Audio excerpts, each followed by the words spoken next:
Hello, for today's video, I'm gonna make a delicious chicken adobo with carrots and potatoes recipe.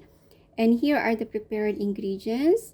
I already washed and cleaned whole chicken parts, cut carrots and potatoes, some bay leaves, whole peppercorn, a sliced ginger, 7 pieces of minced garlic, 2 pieces of white onion cut into cubes, tablespoon of brown sugar, 3 tablespoons of white vinegar, a piece of squeezed lemon juice, and here my seasoning is half teaspoon of black pepper, teaspoon of onion powder and salt, and cooking oil and soy sauce. Now let's get started. Let's marinate our chicken parts. Let's put tablespoon of salt, tablespoon of soy sauce,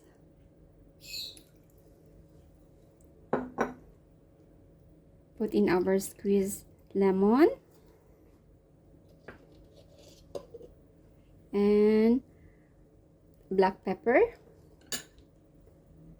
Let's mix together. Done.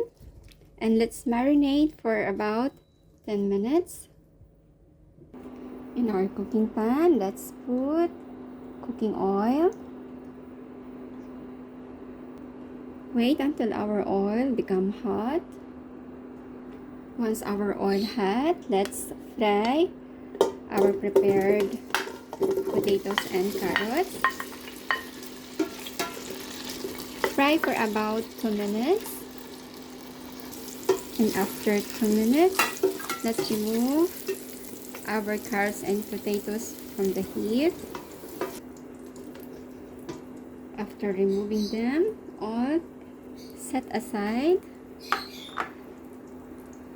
And after 10 minutes, our marinated whole chicken parts is ready to fry. So with the same pot, let's fry our marinated chicken parts.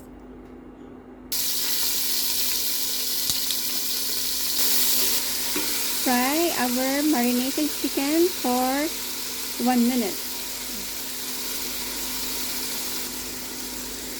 Let's wait until it turns to a little bit brown to lock up the taste.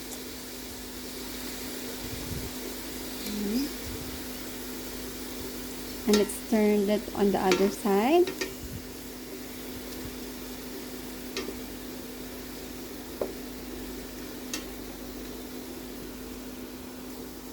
After 1 minute, let's remove our first batch.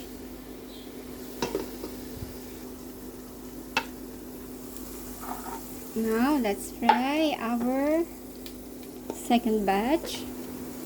After 1 minute, let's remove also. After removing all our chicken, set aside. With the same pot, let's fry our sliced ginger.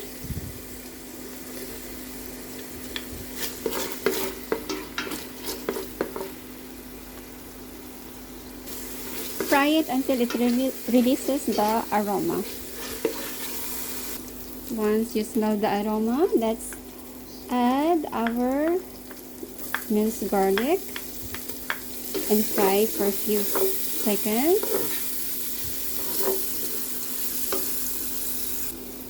After a few seconds, let's add also our onion. Fry until it turns to golden brown. Once it turns to golden brown, let's add our peppercorn and bay leaves.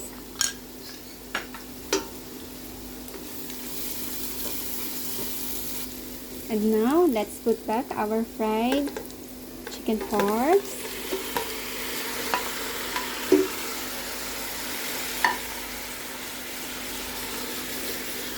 mix all together.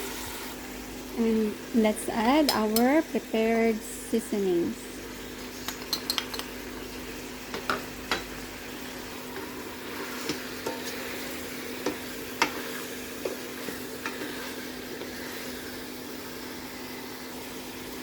Let's also add tablespoon of soy sauce.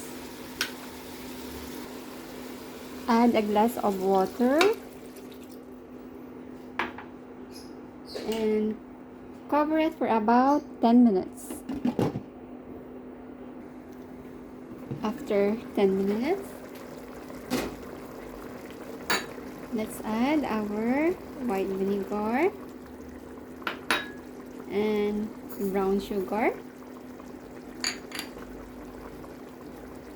and cover again for 1 minute.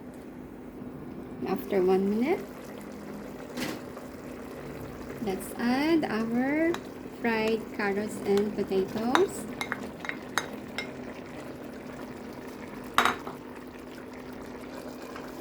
Now cover it and leave it until our carrots and potatoes become tender. Now let's check our chicken adobo. Let's check our tender. Smells so good. And our delicious chicken adobo with carrots and potato recipe is ready to serve. Off the cooking machine, and let's transfer it to our serving plate.